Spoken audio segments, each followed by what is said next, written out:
welcome back.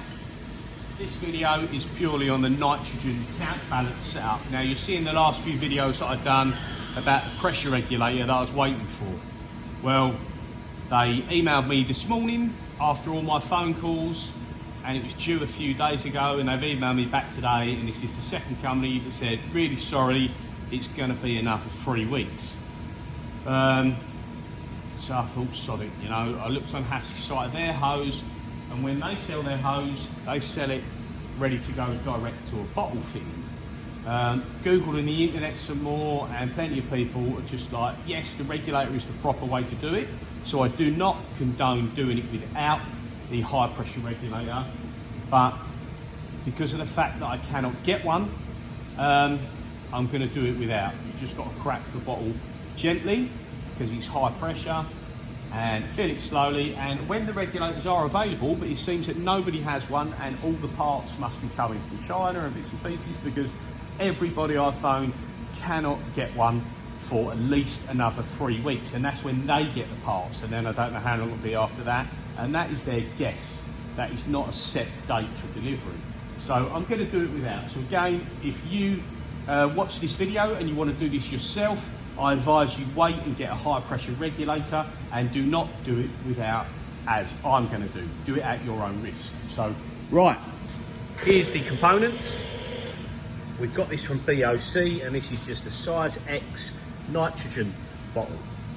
Then we've got our bottle there, cleaned up bracket. Now this bottle was drained, and it has been refilled with 2 litres of hydraulic fluid, as per it would come if it was new.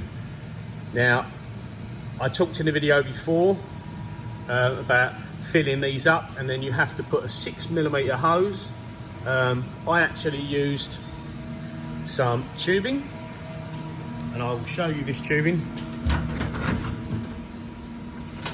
This is like oil line tubing, and I can't remember if this was off the when I redone the oil lines on my Haas, or whether it was from the other lathe. So basically fed that into there, and I actually copied this information from somebody else on the interweb that I found, Googled, think it was Practical Machinist.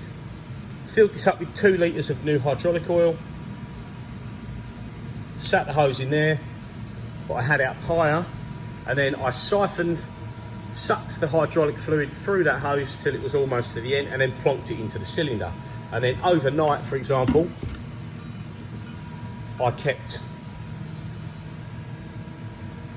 the cylinder, sorry, terrible video skills here. Overnight, I kept that higher than that, and then it took the day and the night for it to sit like that and drain in. I'll put a picture of how I was doing it now, just to show you.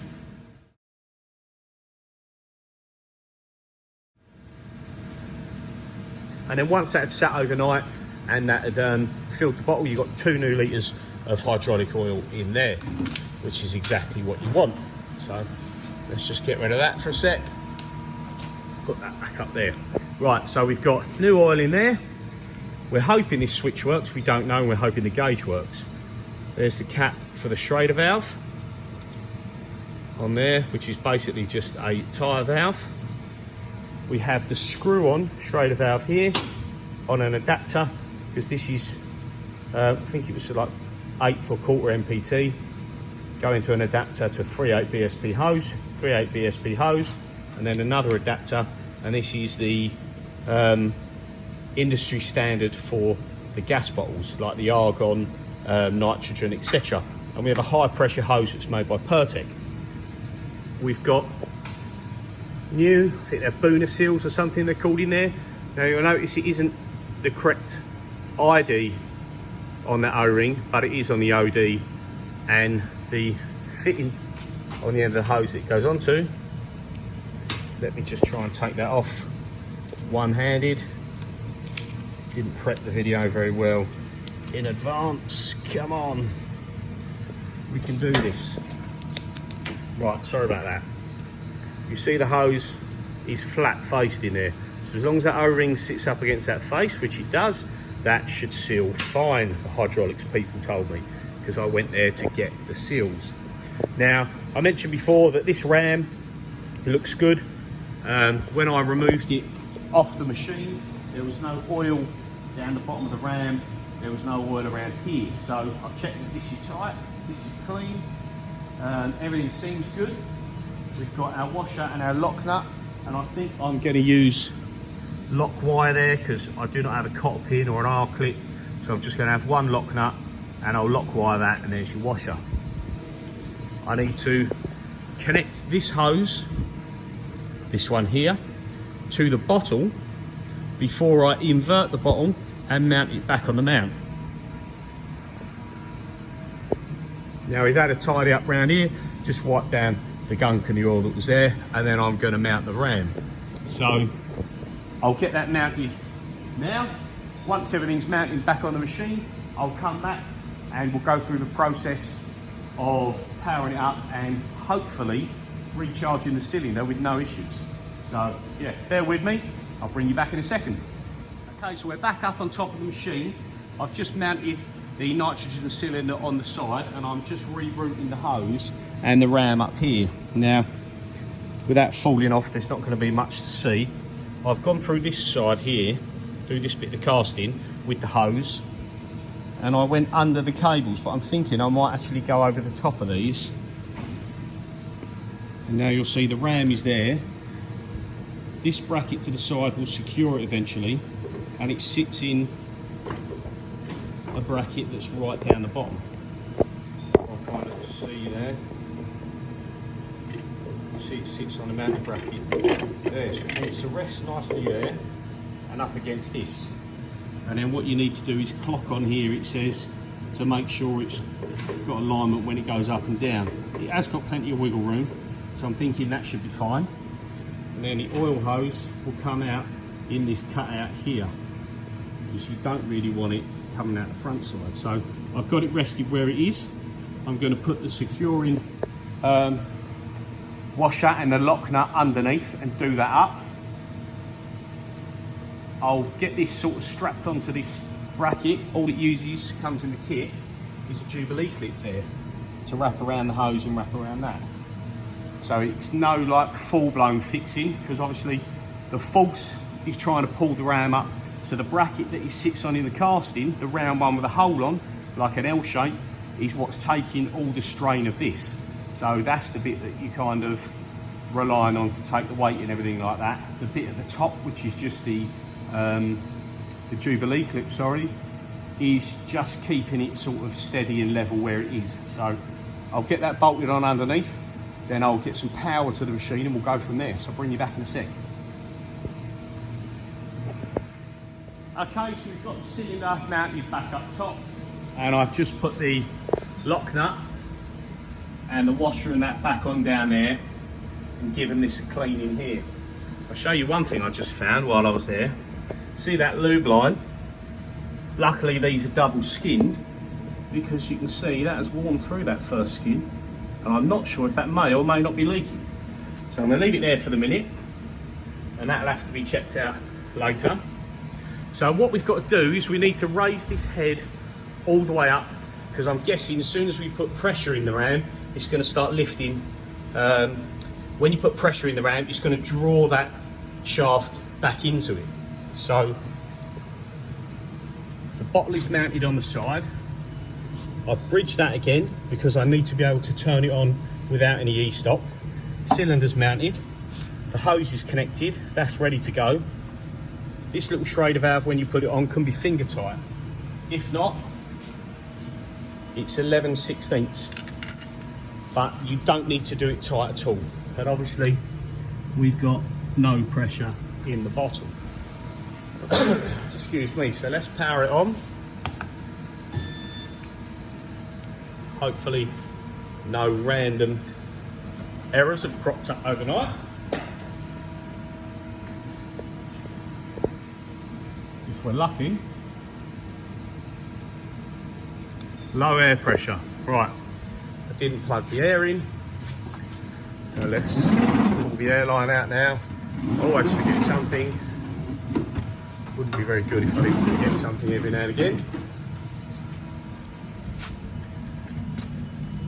So let's just plug that into there. There we go. That air is good. Low air alarm is now gone. Reset. Now there's no reason now we can't do a power up restart, so I'm going to go for that. We're already at tool 1 home, so it's not really going to do much there, but let's give it a go.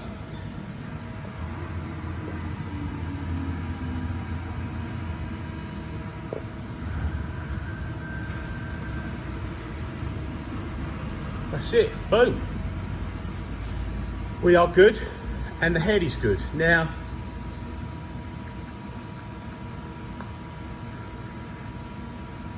what we need to do, I believe,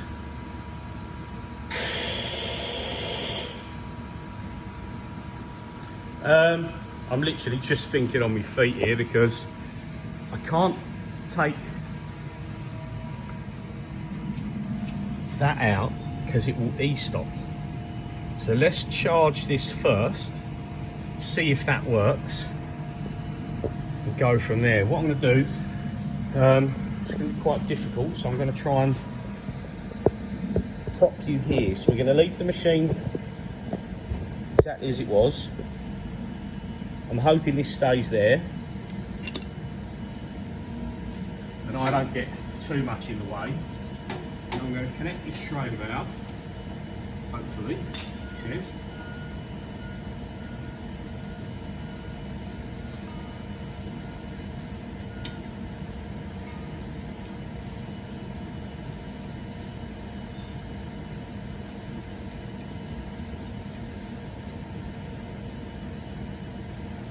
So that's on there, just finger tight. Hello Doc, you coming to help?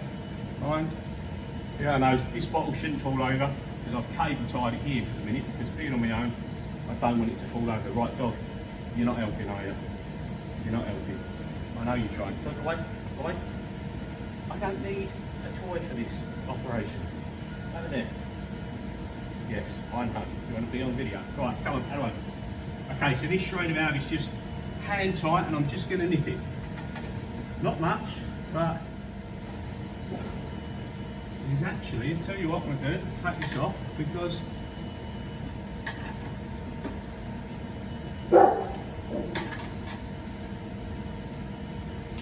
I've never done this before.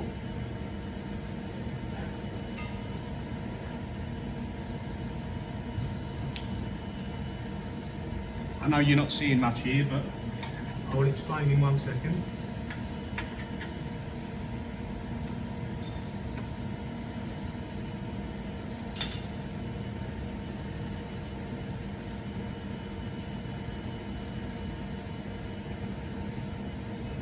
Okay, so underneath this Schrader valve, you've got this fitting into the cylinder here. And I noticed that was moving a bit. Now I don't know if that should or shouldn't move. So I'm going to get a socket and I'm going to tighten that up. Okay, so an 11mm socket does the job. Now that may not have mattered. There must be some sort of seal behind there because obviously there's no way that would suffice on its own.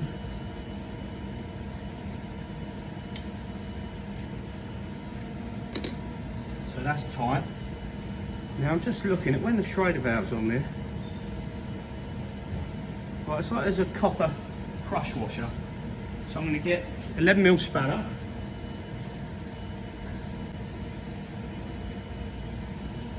Okay, so I've got two sizes of 11mm. Here's what I want to do. This one's an angled one. I want to hold that on there while I tighten the Schrader valve to make sure I'm not bringing that loose because, again, I don't know, there could be a seal gone behind there for all I'm aware.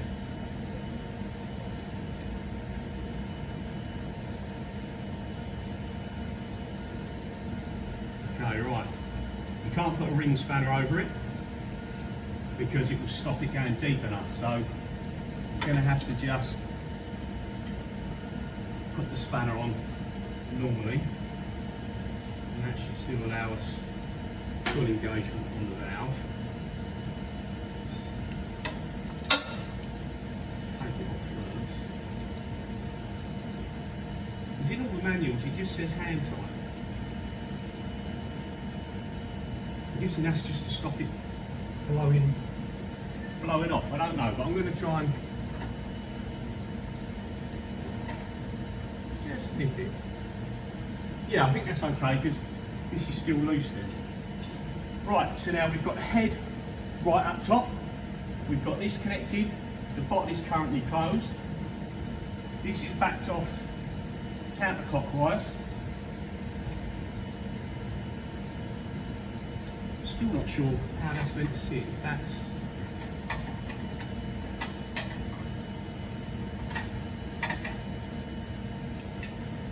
That feels a bit tighter there, so... Right, so this is backed off counterclockwise, which pulls the Schrader valve pin out. Now, as I wind that in, that will open the valve and allow me to put pressure in. So I'm going to wind that in all the way now.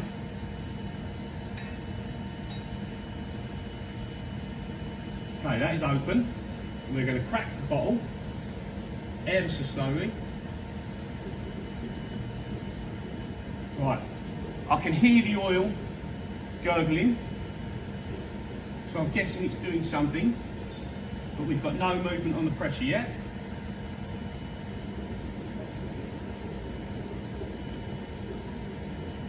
Lots of gurgling with the oil.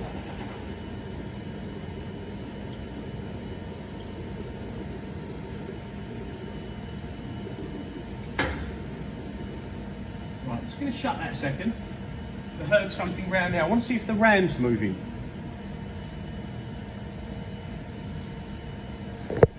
Okay, I'll just bring you back round and show you this. Obviously I heard the ram gurgling, and you can see now it was down here and it's pulled itself all the way up, which means we should be close to starting to build a little bit of pressure. So I'll tell you what, now everything's connected, let's do it one hand. So you can have a closer look there, the Schrader valve's all on, and let's just crack the bottle again. I don't think you're going to hear the gurgling on the camera.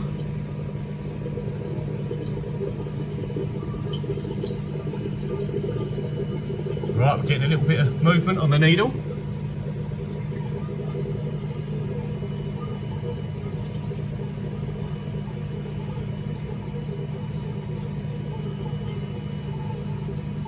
There's no oil visible this end at the moment. Now this is 750 psi we need to go to, so we're sort of right around there. We're currently at 200. I'm just going to fill it slowly. Just got that cracked off there. To be fair, it feels nice and slow. It's not fast or aggressive when you open the bottle, so the regulator, although a nice touch, seems it wasn't critical for me to wait for that after waiting weeks on end. But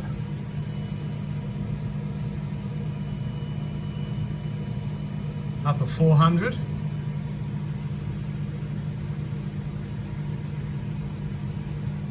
Now when we get around where we need to be, I'm going to go around the front and check for leaks, but the fact that the pressure's still going up is a good sign. 500, let's put just a little bit more in. They say you want to fill it slowly so it doesn't heat up. Right, so there's 6. 650.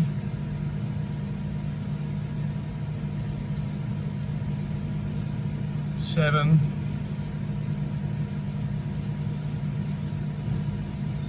750. Right. I'm going to shut that off. Well, actually, someone mentioned to just creep 50 psi higher. There you go. So we're at 8. That's closed. Now what I'm going to do,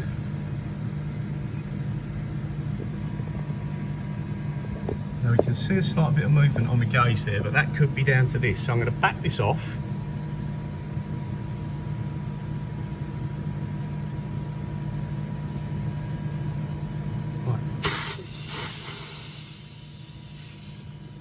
Right, that's all the way open, and that's the pressure relief off of here.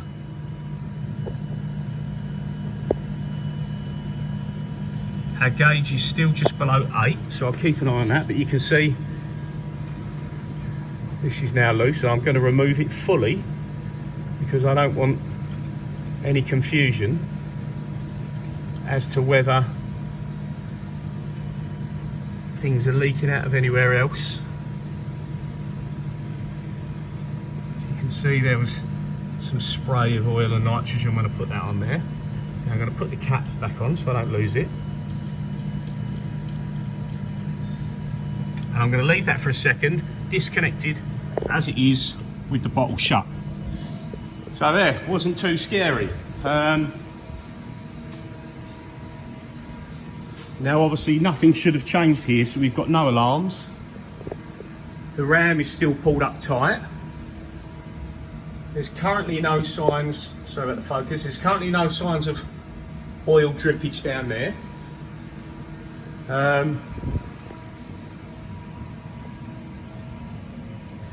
Difficult to see, but there's no signs of oil drippage out the top.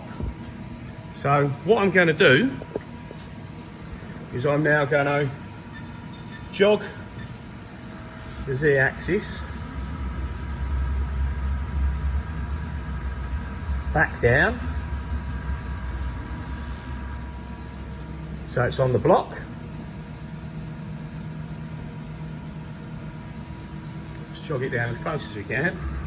Boom. There we go, we're on the block, and I'm going to emergency stop. Actually, I'll tell you what, because we've got pressure in that now, let's just see what happens. Here we go. Let's give it an inch. Let's hit the emergency stop. Look at that. It didn't move. Now, just through my own paranoia, I don't trust that yet, so that can stay. What we're going to do now is we're going to power off the machine. The machine is powered off.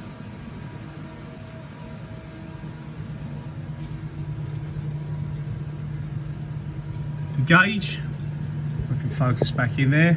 I know it's only literally been minutes, but we're still there or thereabouts, and there's currently no sign of oil or anything around here. So let's take our connector. Apologies for trying to do this one-handed. Right, my little bridge wire just fell out there. That seal is actually out the other half of the connector. Let me put you back on the side. If you had two pairs of hands, another person, this is going to be a lot easier and a lot quicker. Right, so I'll take my connector to the cabinet, and I'm going to reroute this because they've put it straight over the top in there, which is probably not the best way to do it.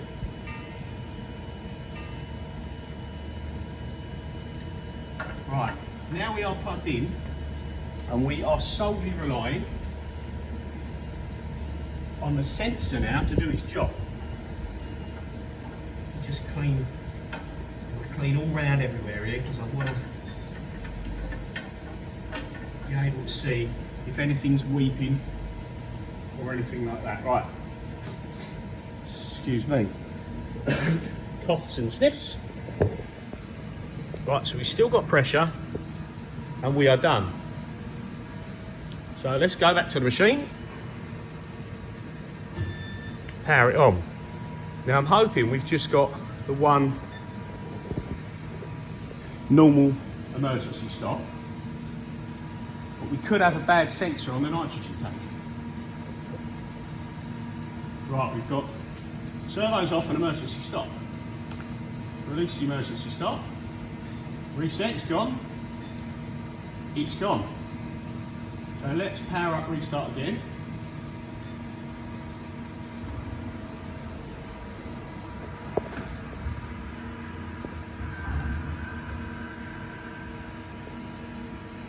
And we're there.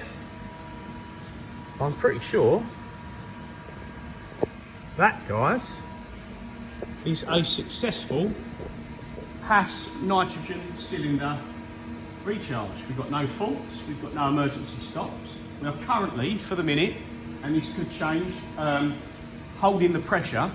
But a good test is going to be that what I'm going to do is I'm going to block it up tonight, and I'm actually got a couple of days away from the workshop and over the weekend, so I'll bring it down to the blocks and I will measure, I don't know, I'll get a piece of alley bar that fits in the gap, and then I'll leave it there.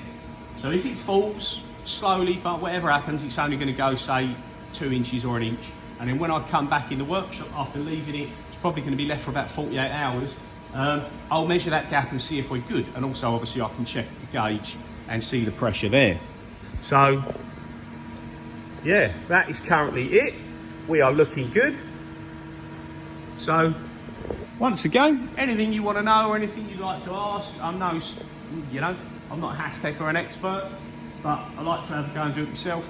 Just to reiterate, if you do this same thing at your own risk, if you don't use a high pressure regulator, I used it like that. It actually wasn't too bad, and I wish I'd done that. I've had all the rest of the parts for like 2 weeks now, so I wish I'd done it then, because I wouldn't have been worried about the head coming up and down like that. But again, it seems like all good from up top. Emergency stop, nothing, head stays there. Perfect. So, thanks for watching, guys. Like and subscribe, and I'll see you soon for more videos. Cheers for watching.